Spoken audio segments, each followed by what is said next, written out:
Welcome back to the Paddle and Fin Podcast Network. We're brought to you by Pelican, built tough for all situations. Go to pelican.com. Yak Gadget, for all your fine kayak fishing accessory needs. Go to yakgadget.com. Eastport Marina, on the beautiful shores of Dale Hollow Lake, for all your lodging, kayaking, and fishing needs. Go to eastport.info. Now let's get this show started. Welcome back, everyone. Feather and Fur, Brad Hurlebus, another episode. Today we have on Jon Steigerwaldt with Rough Grouse Society. Welcome to the show, Jon. Good to be here, Brad. Thanks for having me. I'm excited for this one. I'm excited to talk to someone that can teach me something or another thing about forestry management and forestry practices. And I'm excited for this episode because, as all the listeners here know, rough grouse, like hunting rough grouse is my passion. Like, it's where I really end up, like where I want to be in the fall is up north chasing those birds. So forestry management and the whole entire plan is a huge part of what I want to learn more about because I benefit so much from it.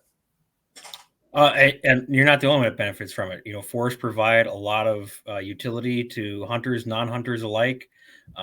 Clean water, fresh air, aesthetic value, timber product value for forest products. I mean, I see behind you, you have an oak desk, you know, right. For example, a lot of benefits are garnered from our forest, carbon sequestration, and of course, a home for wildlife and the huntable, the game and non-game species. So it's a big plan. It's a big plan. Before we really get into that, I like to start off my show the same way. And being that you were with Rough Grouse Society and we already talked, I know you're a hunter. How did you get into hunting? Did you grow up in as a family thing? Did you take it on your own when you were older? So I definitely grew up in it. I grew up in the North Woods of Wisconsin, outside of the city of Tomahawk. Actually grew up about 20 minutes outside of Tomahawk, and Tomahawk's a small town.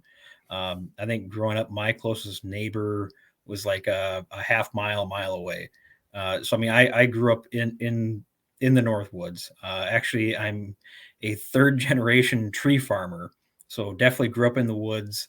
Hunting was definitely part of something that we did growing up. But I've got a little bit of a unique sort of background with my hunting heritage. Definitely grew up small game hunting, fishing, deer hunting. But a lot of those sort of sporting traditions took a back seat as I went off to college after I graduated from high school, and started to pursue my different career paths. And really, I had to start dropping things. First small game hunting went to the wayside, and then fishing went to the wayside. I always kept up on deer hunting, though. It was always part of more of that hunter tradition, getting back together with family around Thanksgiving for the 9-day gun deer hunting season here in Wisconsin.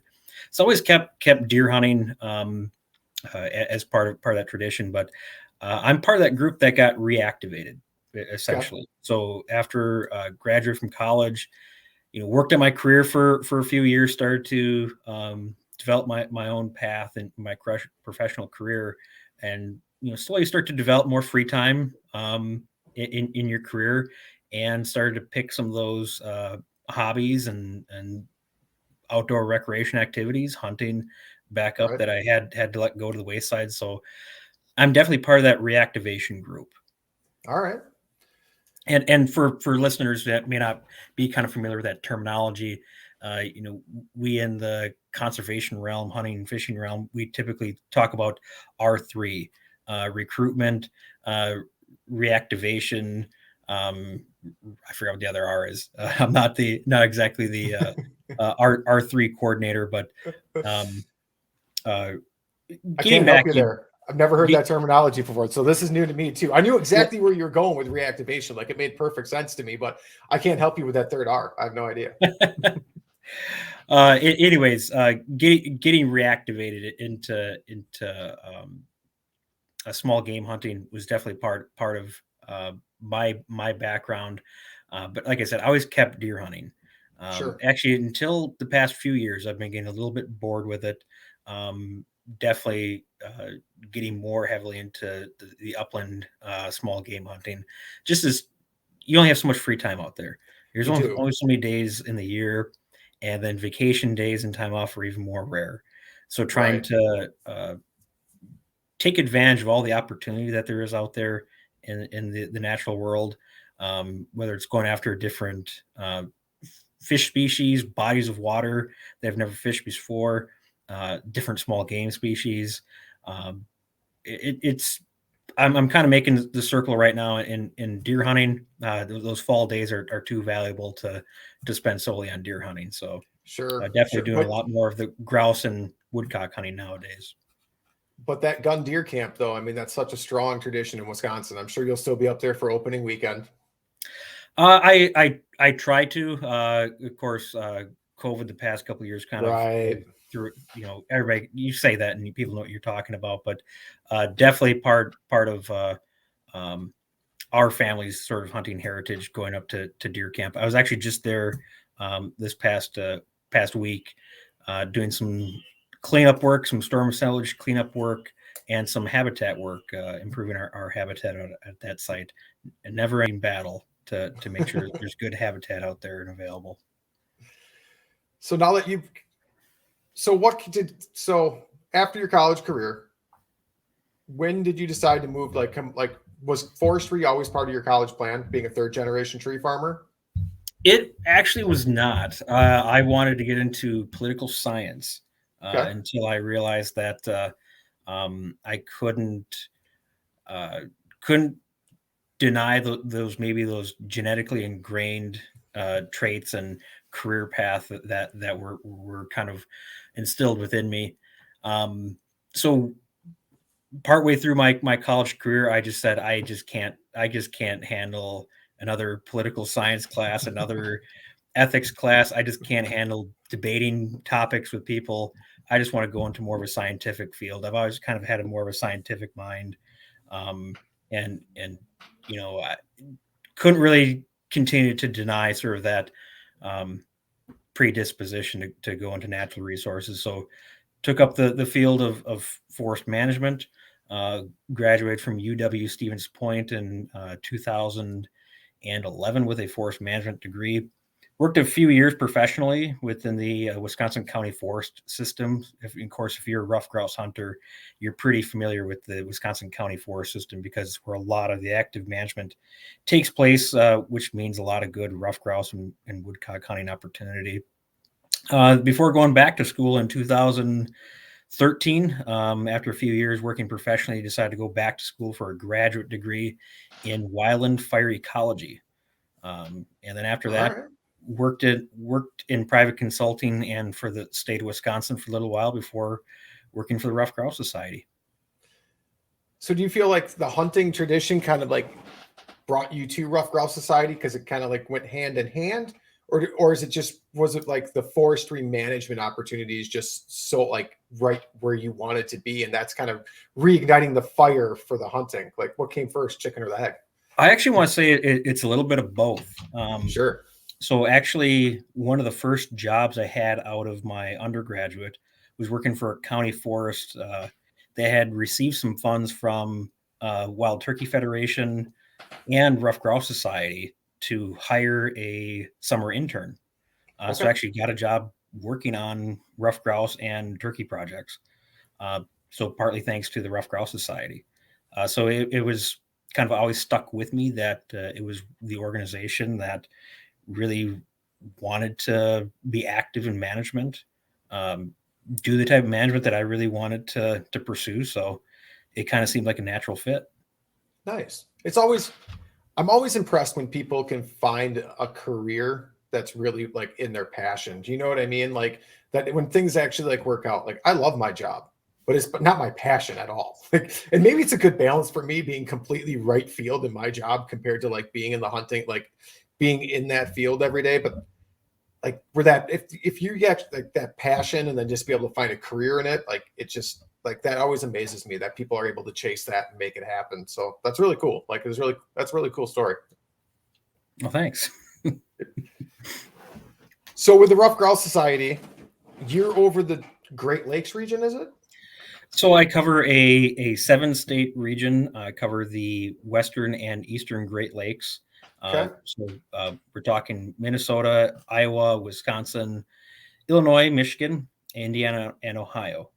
That's sort of officially, but I do work a little bit in Washington State and North Dakota. We do have a chapter in Washington State and working on pursuing some projects in North Dakota around the Turtle Mountain region where there are some ruffed grouse in North Dakota of all places. Interesting. So I guess maybe we should start there. Where is Ruffed Grouse Society's footprint for the most part? Is that just in the Midwest main? I mean, because you said one project in Washington, so. But we're mostly in the upper Midwest and eastern United States. So all through New England down to the southern Appalachian region, all the Great Lakes and upper Midwest. We do actually have some association to RGS Canada. So there's a Ruffed Grouse Society in Canada. It gets a little bit tricky because of you're talking about being an international nonprofit organization and how things are communicated and dollars are work between Canada and the U.S. But we have members all over the United States, people who are passionate about ruffed grouse hunting. And we've got members down in Texas. Of course, we don't see any ruffed grouse down in Texas, but they love coming up to the upper Midwest and ruffed grouse hunting. Washington State, there are ruffed grouse in Washington State, and it's an interesting state to do projects in because it's the only time I really get to work with some of the Western tree species. Sure. So sequoias, I'm assuming that do they have sequoias there? Or? They do not have sequoia, at least not in the natural range. They don't have them naturally in Washington State. Eastern hemlock, for example, is planted out there as a ruffed grouse habitat species. I wasn't sure what all the difference because I live in California for almost a year, and like the sequoias just blew my mind when I was out there. So I wasn't sure how far north they went. Well, the sequoias are fascinating. They don't feel real. They're just so big and so monstrous, and that was like my first experience with like habitat, because I don't remember if we were at a federal or state wildlife thing, but they were talking about it. And they were talking about like back in, I believe it was the 50s and 60s, like their forestry pack, like they weren't getting new sequoias. Like they just weren't, like the seeds weren't spreading, and it was because there was no wildfires.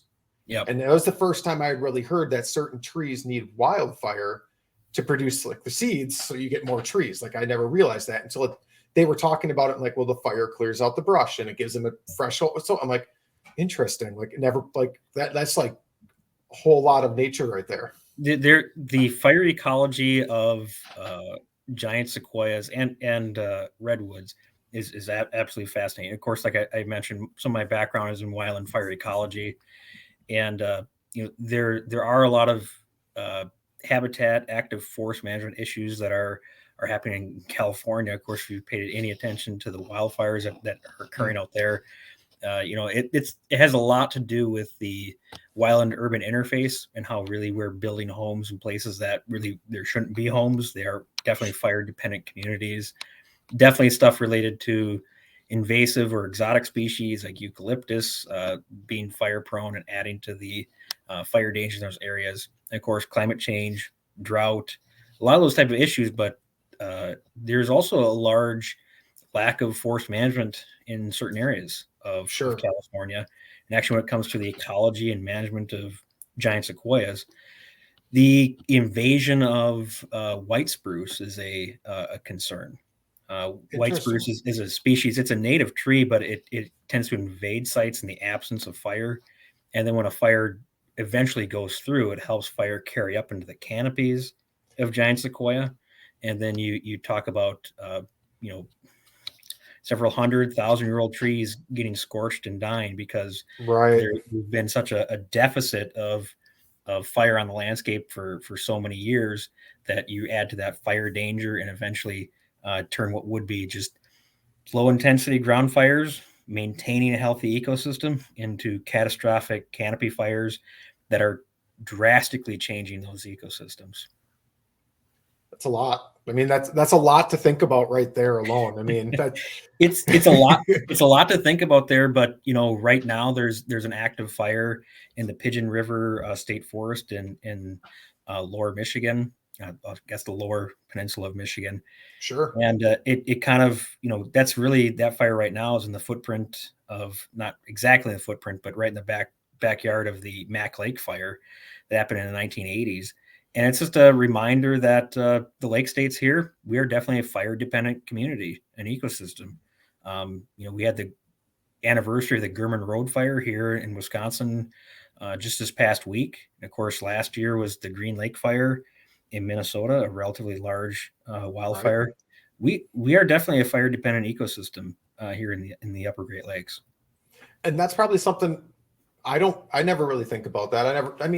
I know the importance of like controlled burns for invasive species and all of that stuff, but I never really think about the bigger, I don't think about necessarily that in forestry management though. I think about that in like native wildgrass areas and marshes and cattail management, things like that. I don't necessarily think about our forests also need fire and are fire dependent too.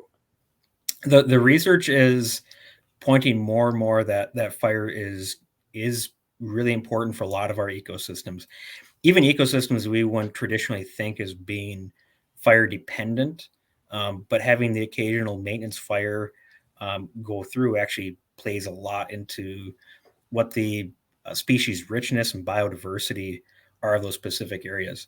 To give you some frame and context, some recent research actually points to the fact that the Amazon rainforest itself is a fire-dependent ecosystem, but it just happens at a completely different scale of what we think about. Sure. Amazon rainforest is frequented by lightning, and individual trees might be lightning struck. And so those individual trees will be struck, burn out, and have a small canopy gap created over time. But because of the repetitive nature of all the lightning, you have on a landscape scale, essentially replacement fires that are happening through single tree replacement of lightning struck trees. So there's a lot that we have to learn yet about wildland fire and how it really plays into a process on the ecosystem as far as maintaining healthy ecosystems. We in forestry, foresters, we tend to think of fire as being a treatment. So if we're trying to, let's say we want to convert an area to oak or maintain an area as an oak forest, we would put a prescribed burn through it in a year that we have a good acorn crop, help to try to promote oak to stay on those type of sites. But really the cutting edge research is really hinting at that fire is not like a treatment. It's a natural process that we have to maintain over time. Sure. Or we run into those issues like we said, we have in the Western states. Right, where you have all that, where it just becomes such a fuel, like it's got so much fuel there when the fire does happen. It's not that, like what you said, was that low ground burn anymore. It's all the way to the canopy and it's causing catastrophic damage to the forest itself then. Exactly. But even the other issue of that we're not maintaining what would normally be healthy ecosystems with greater plant and species diversity and richness. Sure. It's a lot. I mean, so how do you didn't think we're going to go here when we, no, that's good. I'm liking it though. I really am. Like I love knowledge. Like I just love to learn, and like those random tidbits and facts that I pick up, like knowing that the sequoia was fire dependent. Like I've talked to other people about that. They're like, what are you talking about? Like, how do you even know that? I'm like, I don't know. It's just something I picked up a long time. My big head's been blocking it, but actually here's a tree cookie from my graduate research project that I conducted. That's a 278-year-old red pine that we took from northern Wisconsin that had regular intervals of fire on it, leading up to European settlement in 1880. It's actually almost like clockwork. That tree had a fire scar every 10 to 12 years, leading up to 1880 when fire was shut off. Essentially, when Europeans moved in, large scale agriculture started to take place, logging practices removed a lot of trees.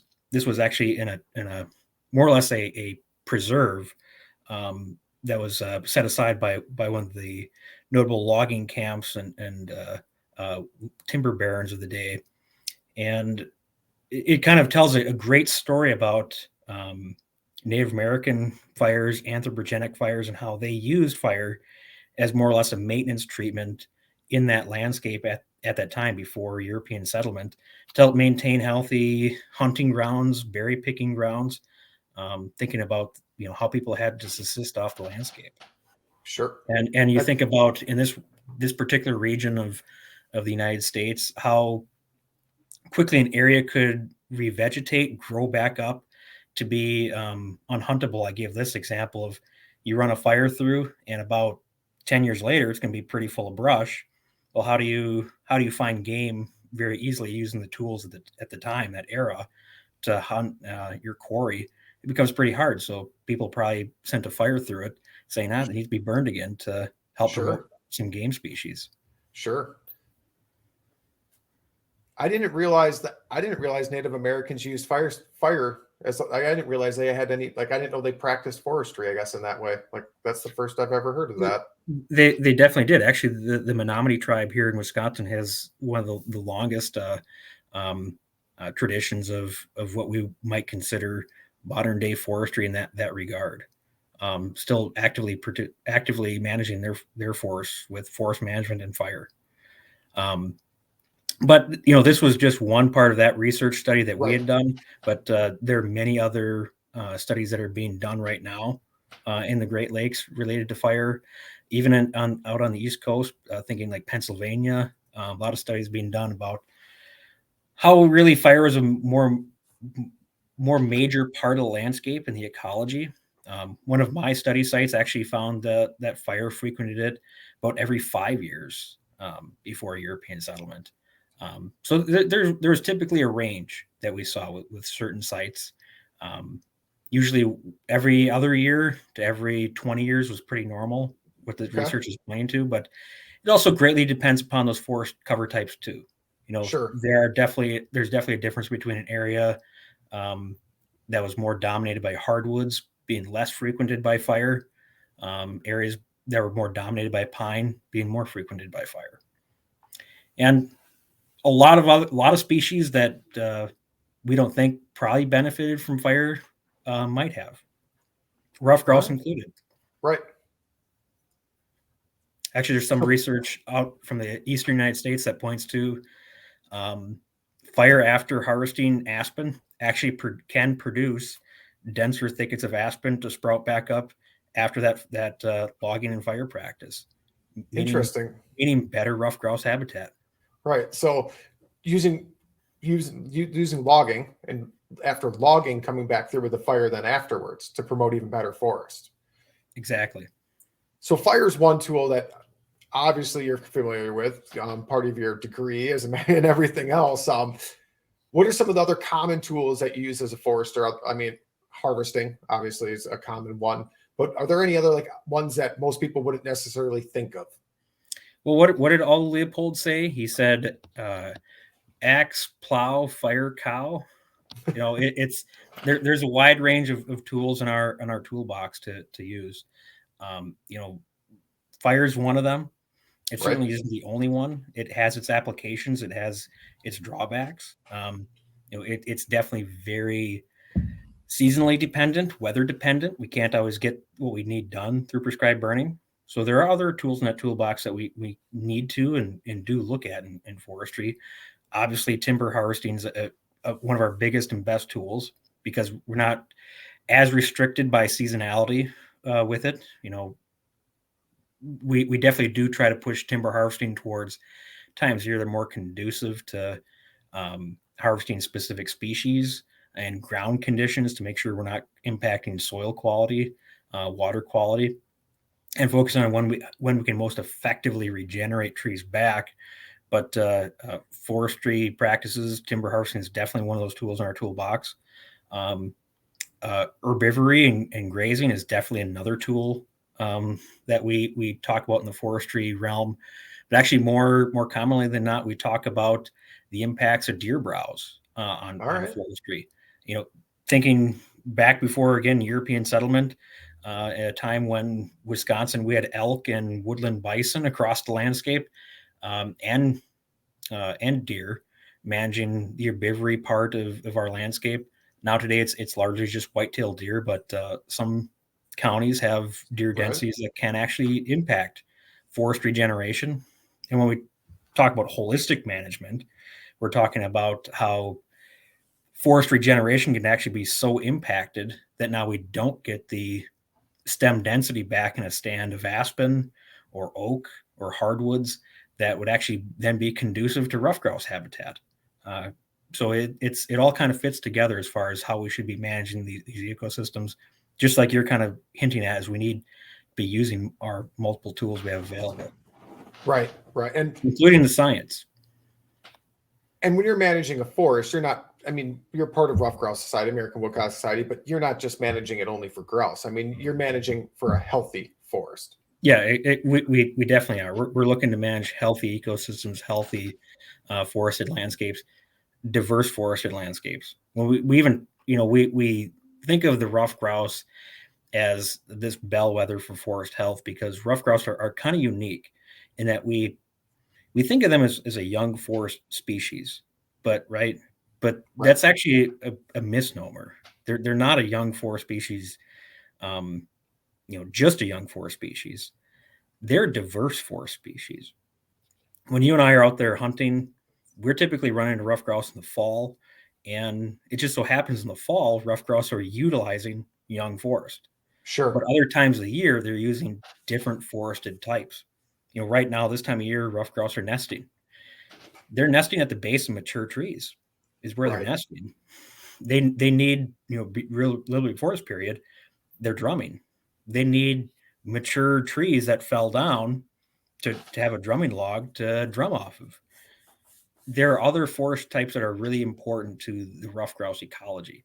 Most hunters are going out in October. Obviously, they're going out hunting, but you start to get into late season ruffed grouse hunting. That's where you really kind of can parse out who really knows more about ruffed grouse ecology, biology, and the habitat that those grouse are using at that time of year, because you have hunters start to move into some of the more mature aspen stands that actually have a brushy, shrubby understory, because that's where the ruffed grouse are moving into at that time of year.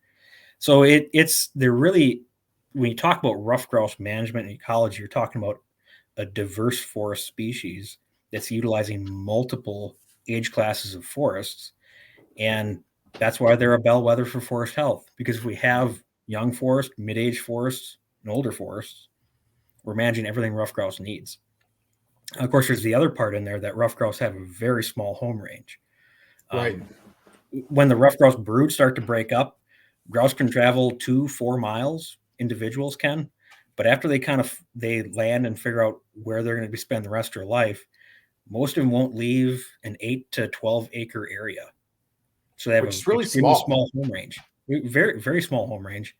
And so what that means is that really within that 8 to 12 acre area, we need to provide all that diversity of forest habitat that those ruffed grouse need. So really they're, like I said, they're a bellwether for forest health. They're a champion for diverse forest management. And that's what we talk about at Ruffed Grouse Society, is how do we make sure we have diverse forests that we're managing. And that's a long-term plan. I mean, this isn't just something you can sit down today and be like, we're going to create diverse, where you can't just this can't just happen overnight. This, because like you said, you have young forests, you have middle-aged forests, and then you have the older forest. Well, the older forest is there. You can create new forest right away. Well, not right away, but it's that middle-aged forest that matures over time. So it's definitely something that you need to keep kind of your head on a swivel about and be mindful of as you're talking about your forest planning, because the forest is going to continue to age. Just like us, time is inevitable. It's going to continue to age, and if you don't pay attention to what you're doing when it comes to your forest management, you can have a situation where all your forest is now suddenly old and you are lacking that young forest component. But now you're really behind the 8 ball, because by the time you might get started creating some of that young forest habitat, your mid-age forest habitat is now aging into your mature stuff. And so you can run into a situation where you're just basically on a treadmill. You're just trying to create enough young forest habitat to provide the basic needs of many forest wildlife species. But without that thoughtful planning, looking years and decades ahead as far as how you're going to make sure you can continually keep diverse forest habitats and landscape, you're going to fall behind the 8 ball. That's so. I don't want to get crazy into planning or anything like that. What on a typical plan, is it a 20-year, a 50-year, 100-year? Is it all of that in different stages? Like, how does it, like, super high level overview? Like, what's plan length normally? It largely depends upon ownership. Okay. When we think about the landowner demographics, there are a lot of different forest landowners.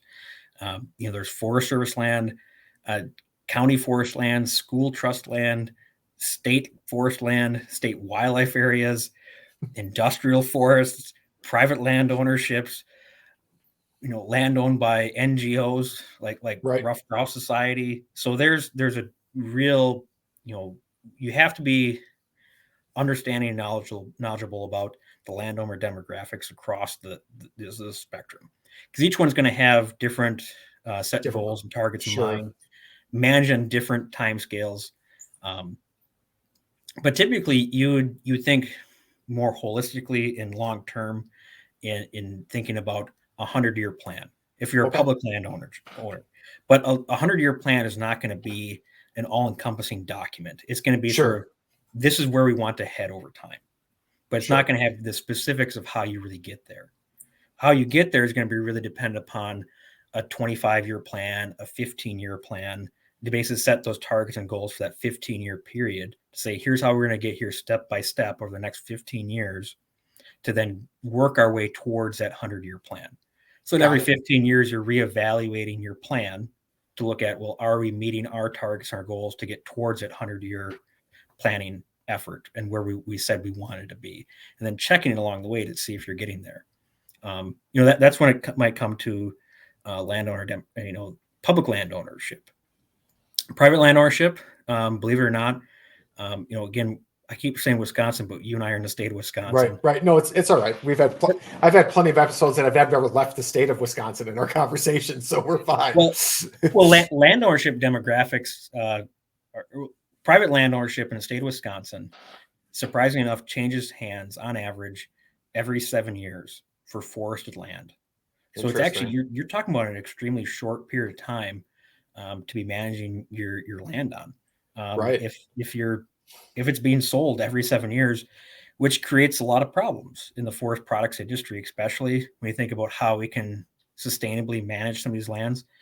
You might have somebody who's very conducive to managing your lands right now, and a forest manager might say, everything that we need to do, we have to do right now because we have a motivated landowner who wants to actively manage his forest, and we have to cut it now because in 2 years, this person might sell this property, and you may have somebody who doesn't want to harvest that land. So then by the time you'd get through your planning process, you might have gotten ahead of the game now, but the next ownership, you might get behind the game. So it creates a lot of problems as far as how we look at managing our private land ownership as part of the habitat solution.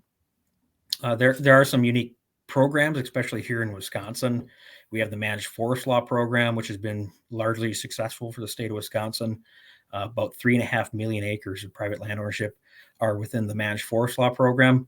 Every single one of those properties has either a 25 or 50-year management plan with them, and are basically locked into that management for 25 to 50 years to make it a much easier process to manage sustainably on those lands. But then Ruffed Grouse Society, we do things on top of that. We actually have 3 staff members in the state of Wisconsin currently. Actually, we're working on more. But we have 3 staff members who are dedicated to assisting private landowners with managing their lands sustainably. So we actually have a position in Whitehall, Wisconsin, one in Spooner, Wisconsin, and one in Anago. Nice. And when you're working with private landowners, that would be property not enrolled in MLF then, correct? At MFL, but MFL, sorry. They can be enrolled in it. So basically, we're helping to be part of the conversation on how to, for starters, manage those properties. work with USDA Natural Resources Conservation Service to help incentivize landowners to manage in a specific way for forest habitat outcomes. All right. I did not. I knew there was a plan. My father-in-law has 40 acres enrolled in MFL closed. Okay. Open versus closed. For those that don't know, one's open to public hunting, one's closed to public hunting. There's some different tax benefits. I'm not going to go into that whole story. Anyways, so and his land's been logged once, but I didn't know that when they enroll, they set long-term plans for that property. That it's actually kind of cool to hear that actually. Yeah, you essentially have a 25-year plan. That's the bare minimum to be in the program is a 25-year plan. And essentially your forest is looked at a stand by stand basis. And what that means is if you have aspen on your property, they're going to write you a prescription to manage your aspen one way, as opposed to if you have red pine on your property, they're going to write you a prescription to manage that a different way. If you have both species on your property, you're going to have two different prescriptions, and those prescriptions sometimes overlap, sometimes they don't. So actually in the lifetime of that plan, you might be coming back multiple times to do timber harvest on your property to keep and maintain it as a healthy forest. Now, the state does also have other programs. They just have a stewardship program where actually you can get a 10 or 15-year plan written.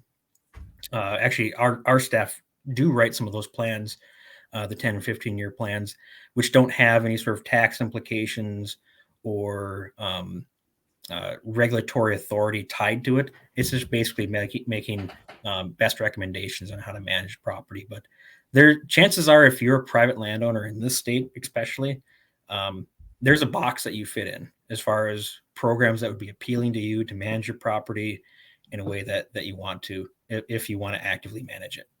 Sure. And right now, that property that I'm on, it's really at a really sweet spot from where it is. I don't know how many years ago it was harvest, but it's pretty diverse. And granted, I'm way too far south to really have grouse. I mean, I have heard the occasional drummer this far south, but they're so few and far between. There's no way in my conscience, I could never even chase them with a dog. I just couldn't do it. And if I ever accidentally would flush one, if I'm running into something like woodcock habitat, I'd be in awe. Like there's just no way. There's too few and far between. I think no, I can't ethically harvest one down here. That's just me though. But our land right now is in this like the deer population's healthy in the area. Like they're using different parts of our land. We get woodcock that migrate through.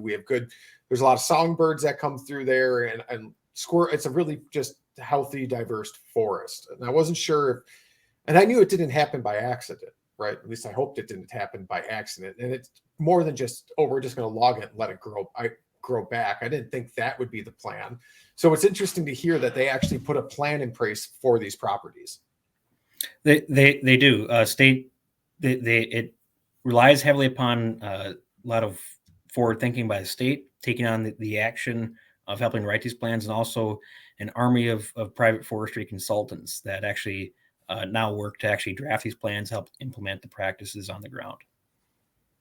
That's really cool to hear. I mean, and I've seen it firsthand. I've seen the benefit of it because I've hunted other private property before, and just because you have private property doesn't I've hunted private property before that was not managed at all. It was generations old and there were no deer. It was like, there wasn't, and we were there for deer hunting is why I was there. But it's like, no, this isn't I was here for the experience because of the people I was with, but we were there for the experience for the people because the deer hunting was not in that part of the woods.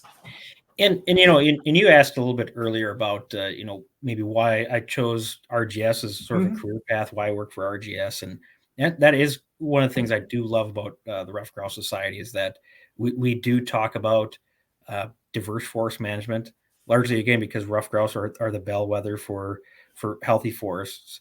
And it's something that I think ruffed grouse hunters are really in tune with and understanding that the need for diverse and healthy forest landscapes, not just for the sake of ruffed grouse, but for a wide range of forest wildlife, game and non-game species that I don't think you get a lot of times with other hunters in the hunting communities.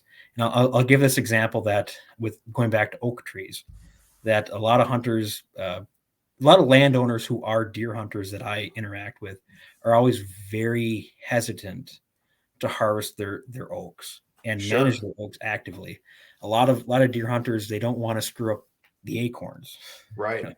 They, Right. they tend to think about keeping the oak trees so that deer have acorns to eat, not thinking that, more holistically, that acorns might be available for a month out of the year. And Right. deer need other things to eat as well. They need cover. They need escape cover.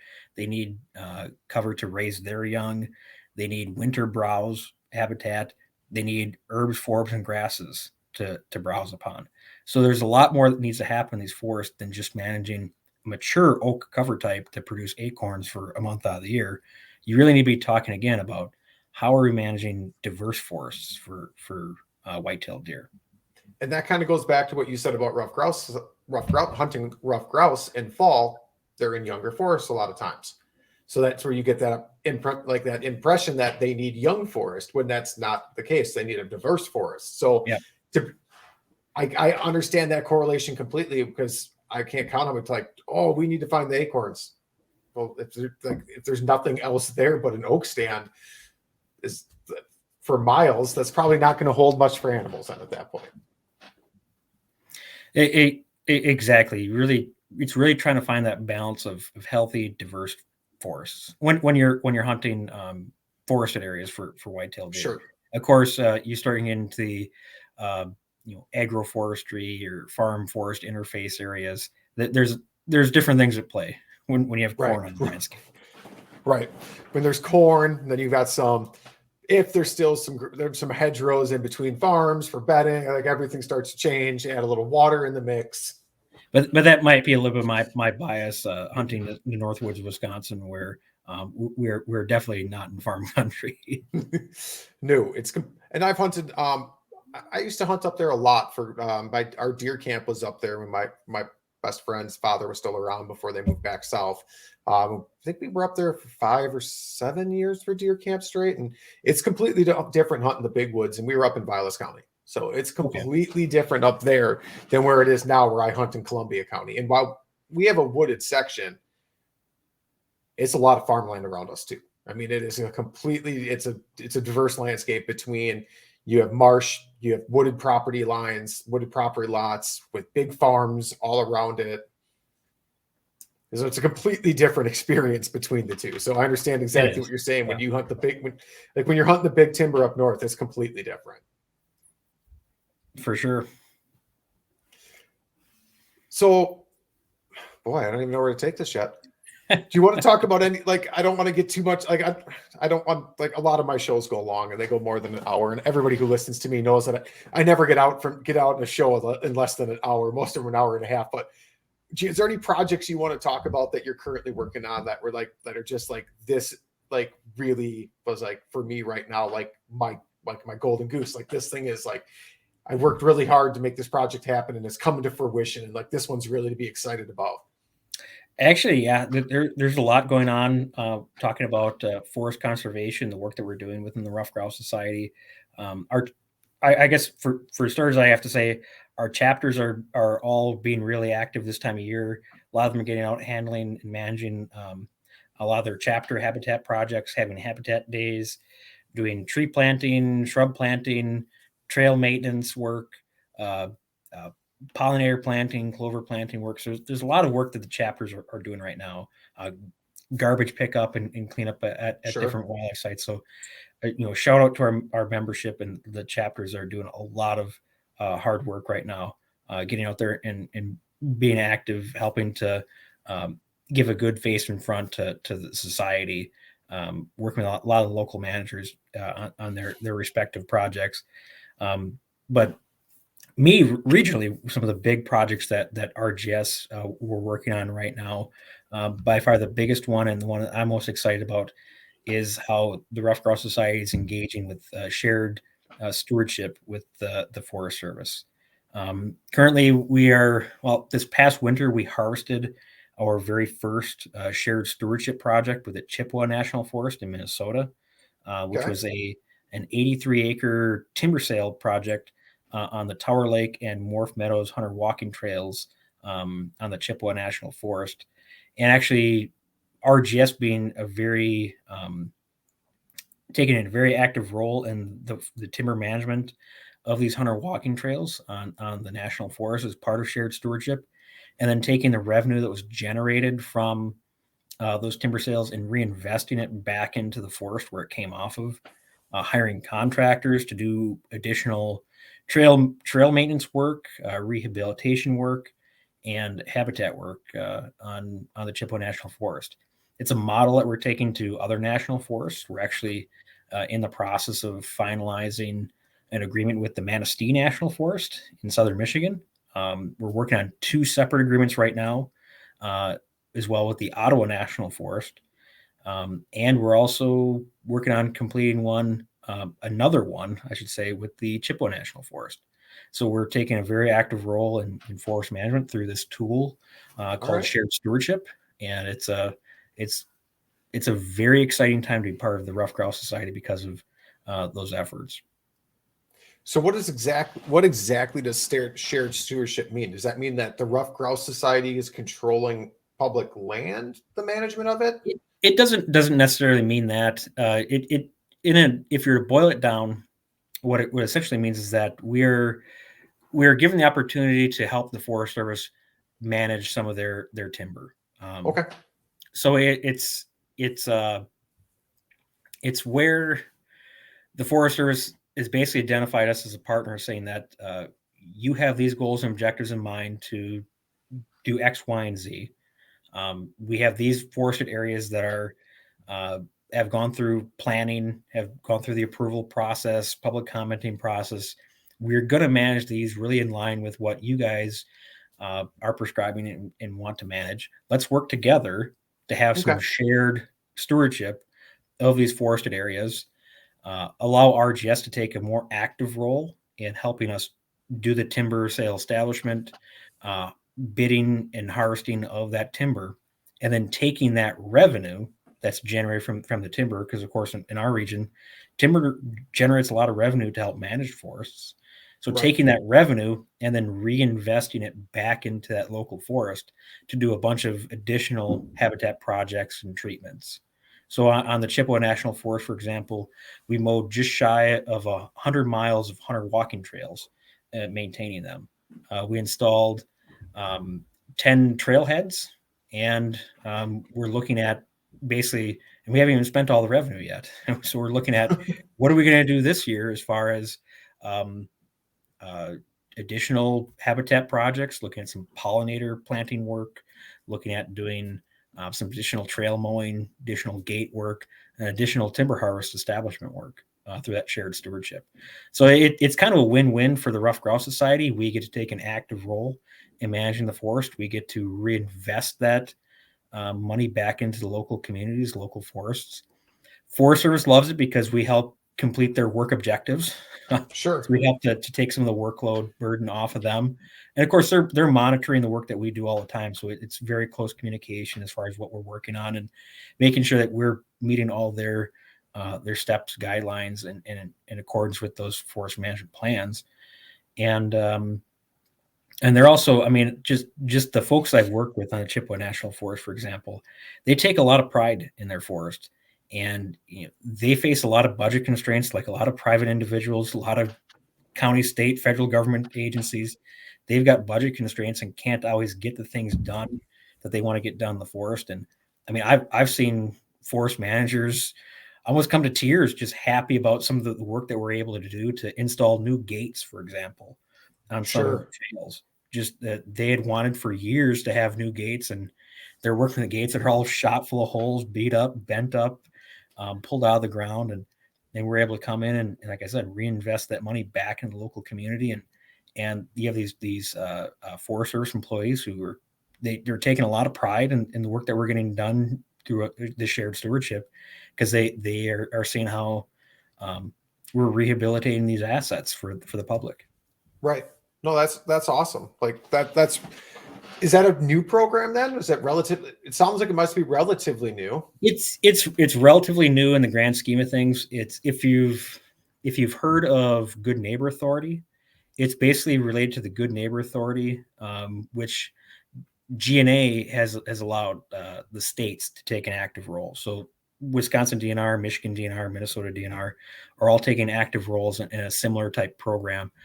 Shared stewardship is basically how nonprofit organizations interact with the Forest Service through that shared stewardship. Got it. And then when you start a program like that, and when Rough Grouse, are there other nonprofits involved as well? Then, or do they really just do one nonprofit? Like, would you be in a project with also, let's say, the Wild Turkey Federation? Like, would you two work together on? There are, and actually we have in my region. Of course, again, I've got a big region, right, extending all the way to Ohio. And actually, we've been discussing some projects on the Wayne National Forest with the Wild Turkey Federation. So actually, the Forest Service will work with this is not just an RGS Forest Service thing. This is really the opportunities opened up to a wide range of conservation nonprofit organizations. They're looking at how the goals and objectives align with those conservation nonprofits. But believe me, we're all in communication and talking behind the scenes. RGS, American Bird Conservancy, Wild Turkey Federation. We're all talking about how we can really meet these capacity issues and questions about how we can help them with a project. They can help us with a project, and we can work together for these really these shared conservation goals and objectives. Got it. I wasn't sure if they tend to pick one organization or if they'll bring multiple organizations in. Sometimes too many roosters in the hen house can cause issues. And I wasn't sure what they did to try to make sure that doesn't happen. But I guess at the end of the day, it's the National Forest that's still in charge. At the end of the day, it's up to those Forest Service processes. They go through planning, public commenting, their NEPA approval process. So they have a lot of oversight in as far as what we do, but again, it's a tool in a toolbox for the Forest Service to be able to do a lot of this work on the ground that they want to get done. At the end of the day, it's not always about the timber harvest. The timber harvest is a big portion of what we're doing, but it's that reinvestment of those dollars back into those areas that is very important. But there's, that's not the only way that we actually engage with the national forests. For example, the Superior National Forest, we are working with them on a $1.8 million grant in the state of Minnesota as part of what's called the Moose Habitat Collaborative.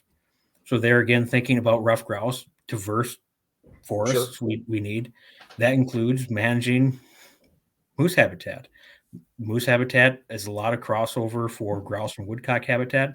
So actually working with the Superior National Forest on a $1.8 million grant that RGS helped secure with some of our other partners, Nature Conservancy, Minnesota DNR, Superior National Forest, various county agencies. And we're actually helping to apply that grant to the Superior National Forest. Similarly, in Minnesota, we secured a $300,000 grant through what's called LCCMR to basically reinvest that $300,000 into hunter walking trails across northern Minnesota, which includes Chippewa National Forest. So there are other ways that we engage with the National Forest, and sometimes that means securing grant funds and working with those national forests to spend those grant dollars on the forest. That's a lot. I mean, those are some major grants right there, and that can provide a lot. And you add if you also get some timber harvest money in with it, I mean, that's a lot of money that can be reinvested into those forests. It's a big program. I get asked all the time, how do I balance 7 states officially? And what a lot of it comes down to is we are getting a lot of momentum here at the Rough Grouse Society. We're doing a lot of good work on the ground, and the work is helping to pay for itself. And we're in the process right now of hiring a lot of staff in the Great Lakes region. We just brought on board a brand new conservation coordinator for the state of Minnesota, a gentleman by the name of Scott Johnson. We're actually currently advertising a conservation coordinator for Michigan. So we're bringing on a new coordinator there. Our private lands program in the state of Wisconsin has continued to grow. So we're actually at 3 private land staff for the state of Wisconsin. And we're going to have some other big things coming down the pipeline very shortly. We are really expanding here at RGS. So if you That's want to good to be hear. part of a forest dedicated conservation nonprofit in 2022 and beyond, RGS is where you want to be. It's good to hear that there's a really good push and a drive behind it. And when you can see the benefits from it with how you're working with these different national forests and helping with the plans and all that, it's easy to see like what impact Ruffed Grouse Society is having on the landscape in a good way by creating these diverse forests. I've hunted ruffed grouse areas before, like managed like Ruffed Grouse Society project areas and things like that. And you can see the work that gets put into them. And it's not just the our RGS here. I also want to say it relies heavily upon our partners. Sure. Partners are key. Having dedicated people on board, dedicated members of the society, of not just RGS but also the American Woodcock Society, and having dedicated land managers on board within the Forest Service, state, county agencies are all. It's critical to have partners on board to get this work done the way we need to get it done. It takes a village. That's what they say, right? Exactly. But even like just to organize all that's a feat in itself. Even just to get everybody on the same page and actually make steps forward rather than just constantly talking in circles that's hard enough in itself. And then when you look at these projects and some of the projects I've seen and the projects you're talking about and the miles and miles of mowed trails you've put in and pollinator projects as well, which I want to touch base on here quick too, because I had no idea Ruffed Grouse Society had anything to do with that. Well, yeah, we can talk plenty about pollinator work. I had no idea that was part of Ruffed Grouse Society's like plan. Like I understand it'd be part of forest management, but I just never really put the two and two together that you want healthy forests. Healthy forest takes pollinators too. Well, so non-forested openings are pretty important to not just to ruffed grouse, but actually American woodcock. Sure. Non-forested openings are critical part of woodcock mating displays. And how they seek out those open areas and then fly up and do their sky dance. But when we specifically think about ruffed grouse, pollinator plantings are very important for invertebrates. So when we think about more holistically about ruffed grouse and ruffed grouse management, we need to get outside the mindset of managing just for young forest in the fall when we're out there hunting, right? We need to be thinking about what are young ruffed grouse brood eating during the spring and early summer months when their diet is primarily insects. So, 90 to 100% of their diet is going to be insects from the moment they hatch to the moment that they're young juveniles. So if we can engage in projects like pollinator plantings that can produce not just one type of insect or a couple types of insect, but a diversity of insects, thinking about related to like trout fishing and matching the hatch, trying to have a diversity of insects always kind of popping out when different pollinator species are flowering, budding out. Area matching for a wide diversity of invertebrates that can be part of a young ruffed grouse diet. Simple as that. And so it's thinking more holistically about the management that we do.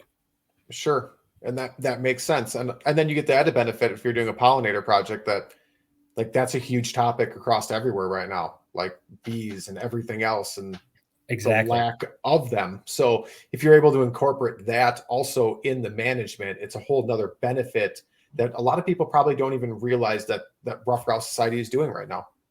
So we're actually, I mentioned briefly the Ottawa National Forest. One of the projects we're working on in the Ottawa is through what's called a participating agreement with the Ottawa National Forest. Same time, we're working on a stewardship agreement with the Ottawa National Forest. As part of our participating agreement, RGS, AWS, and the Ottawa National Forest and the American Bird Conservancy secured $500,000 through the Great Lakes Restoration Initiative. And so actually we're working with our partners at the American Bird Conservancy and the Ottawa National Forest to do about 1,500 acres of work on the Ottawa National Forest, which would include hunter walking trail mowing, maintenance, restoration type work. But a huge chunk of the work that we're doing is going to be working on non-forested openings. A lot of forested openings that would normally have been full of pollinator species, part of that ecology for ruffed grouse and woodcock, are just overgrown with trees. So looking at doing commercial and non-commercial treatments in those areas to do some restoration on the landscape as far as creating that diverse ecosystem. Right. And that's something that I never really thought of, but as soon as you mention it, it makes sense. Young grouse, I mean, even mature grouse, you'll find that they're eating bugs. Like I've found bugs in crops before. Like it's part of it. And you don't think about that. You're just like, oh, they're in the forest. But like what you said, like those younger birds need those bugs, those insects and everything else. So like that's something to really think about, like not only for me, but for like listeners that my grouse hunting community and everything else. When they see a project and they see a forest, maybe, well, this used to be forest. Why did they turn it into an open landscape? Right? Like what's going on here? Not knowing that there's so much more to this puzzle.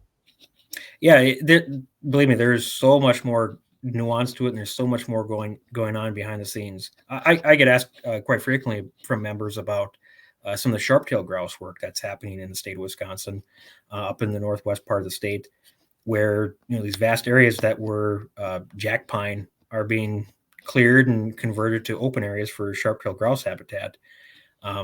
And I do get asked by members if I'm okay with that, if I should be pushing back and saying that needs to stay as forest. But right now, the counties and state are working on actually a really neat concept and initiative where they're implementing what they call their rolling barrens concept. Many of these areas that were formerly utilized by sharp-tailed grouse have grown up to dense thickets of jack pine, which if you know much about the wild and fire ecology of jack pine, it is a fire-dependent species. It is a dangerous species when it comes to wildland fires. Much of the jack pine we have in the northwest part of the state is fire originated from the Oak Lake fire, for example. Right now, these jack pine forests are mature and over mature. They are a tinder basket is what they are. Sure. So it's this danger issue on the landscape of these fire dependent ecosystems and a greater wild and urban interface. So the state and counties are taking the initiative of cutting these jack pine areas down to create sharp-tailed grouse habitat, with the idea that they're going to let those areas grow back to trees and timber that then would be utilized by other forested wildlife over time. All the while, they're taking care of other areas and moving the barrens through an area, basically rotating it through, saying we're going to keep a core area of barrens habitat for sharp-tailed grouse because they are part of the landscape managed for diverse species. Let's take this area of what would be forest, create barrens now. While that sprouts back up, move to the next section and harvest that and create the next area of barrens to maintain a rolling barrens concept. So even thinking about Ruffed Grouse Society, how we can be supportive of other species that end up at the end of the day helping to benefit active forest management, diverse forests, and ruffed grouse and woodcock. We can be in support of sharp-tailed grouse habitat because at the end of the day, through different management techniques, it means ruffed grouse habitat too. Right, because it's that diverse harbor. They might not use the barrens, but as they grow back up and mature, and now you're going to have, as they roll it through, depending on how they roll it through, you might have young forest now with like middle-aged forests that are close to each other. Now, if you have some older forest, now you just create a ruffed grouse. Now you just create a ruffed grouse habitat. Exactly, and that's what again, you asked why I wanted to work for Ruffed Grouse Society, what got me to work here. It is the fact that as a society, we are supportive of these type of initiatives.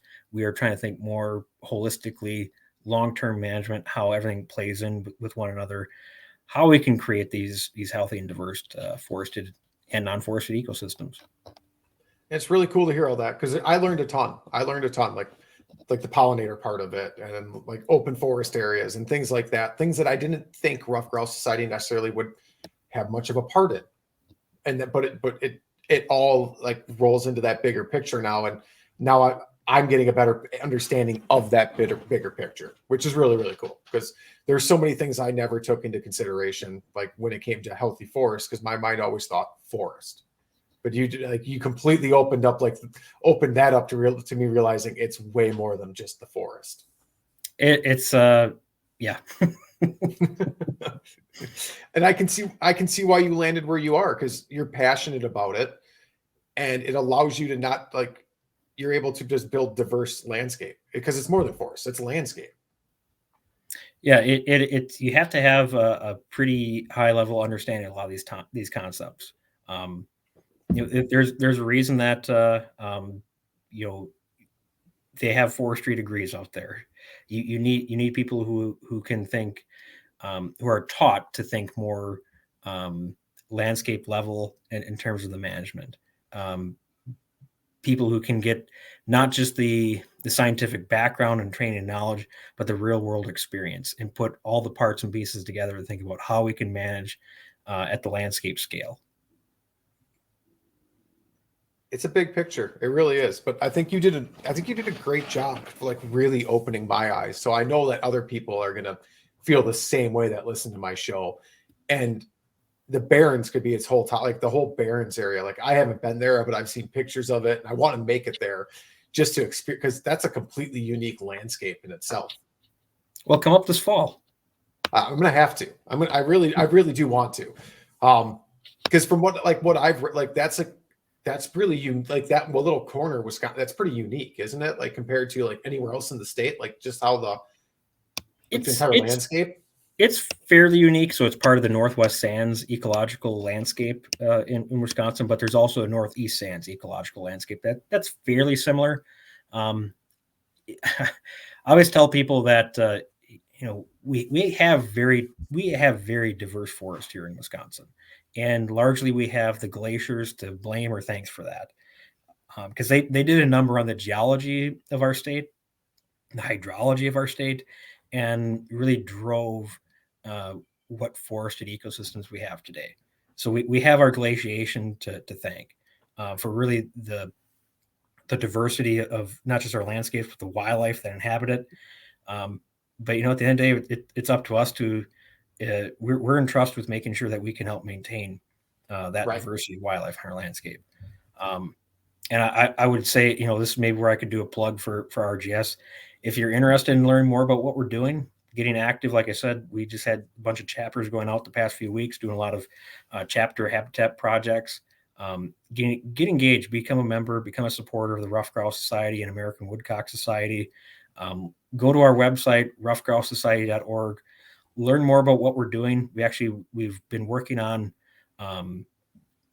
communicating to our members a lot better about what we're doing as a society. We have tabs on our main landing page related to our different regions. So you can actually search different habitat projects we're working on and read about those projects, find some pictures, video, and learn a lot more about what we're doing as a society. Become a member. That's awesome. Like I haven't been on the website in a long time, but it's nice to know that you're drilling it down to region specific so people can find out info about either the areas they live or the areas they frequent to hunt. Because when I've been out, because I do a lot of grouse hunting, like I'm up in northern Wisconsin as much as I can possibly be during the fall. It's my favorite time of year to be out there, not only for grouse, but for fishing, everything. If I can move up there, I would. It's just not my cards right now. But when I'm up there, I mean, I've ran into people from Texas, Arizona, the Carolinas, Pennsylvania, from Maine, like all over. So even if you're not from Wisconsin, like you can see like those areas you frequent, those areas you visit, the areas that you come up here to hunt. Now you can drill in to see what's actually happening in those areas and how Rough Grouse Society is benefiting that. Well, hopefully, like I said, we hired a new forest wildlife specialist in Whitehall, Wisconsin, which is part of the Driftless region. We're really looking at, beyond the Northwoods, Wisconsin for grouse and woodcock habitat. Like I said, we're part of a society that's currently growing. we're expanding the efforts that we're undertaking in this state and other states. So become a member. We're going to help create some opportunity across the board. That's awesome. It's awesome to hear you guys starting to work in the driftless region. I mean, that's its whole unique, like, if you're a trout fisherman, we could spend 2 episodes on the driftless region. Oh yeah. If you're a trout fisherman, you've heard of it. I mean, if you haven't, I'd be shocked. But that's this whole unique glacier driven. That's another thing from the glacier, right? So, lack of glaciation in that case. Yep. Right. Well, John, I really appreciate you coming on. You just gave a great shout out to the Ruffed Grouse Society. Is there anybody else you want to shout out? Anything else that listeners you think would benefit if they went and saw or visited? Any of the partners that you think? There's so much. I know. I guess, if you're not following us on Facebook, Instagram, other great way to kind of learn about the society, what we're doing, learn a little bit more about species, their habitat. Of course, if you do become a member, you want to become more engaged beyond going to one of our banquet fundraisers. We do try to keep members informed on policy-related issues that are happening in their states, opportunities to comment. We talk about forest planning and management plans.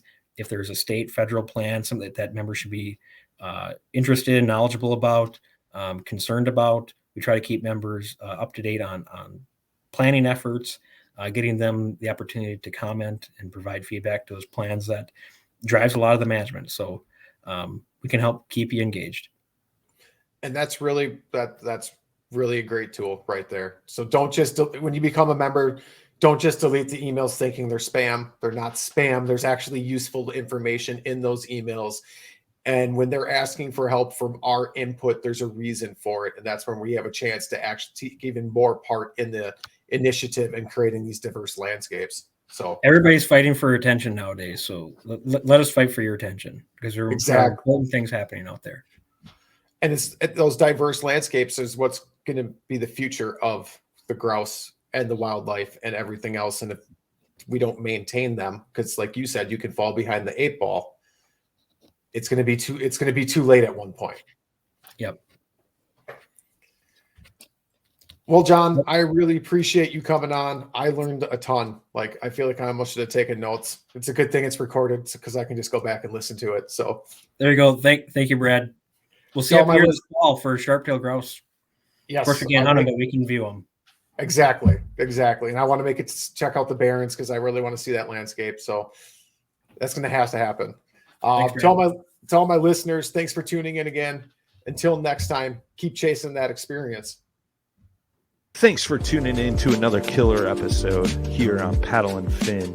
Be sure to drop a 5-star rating, a thumbs up, or smash that subscribe button on any platform you're listening in on. Be sure to check us out on Waypoint TV, waypointtv.com. Make sure you sign up for the Fantasy Kayak Fishing League at paddleandfin.com/fantasy.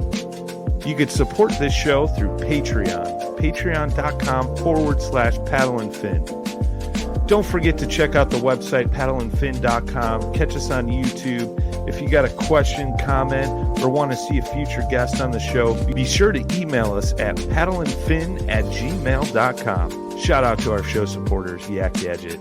You can check out all the fine kayak accessories at yakgadget.com. Pelican Professional. For all your cases, coolers, and lighting needs, go to pelican.com. Rocktown Adventures, your Midwest premier paddle sports destination. Go to rocktownadventures.com. Eastport Marina, the beautiful destination on Dale Hollow Lake. If you're looking for lodging, kayaks, kayak accessories, or anything fishing related on the beautiful Dale Hollow Lake, go to eastport.info. And Jigmasters Jigs. When in doubt, get the jig out. Go to jigmasters.com and fill your tackle boxes today.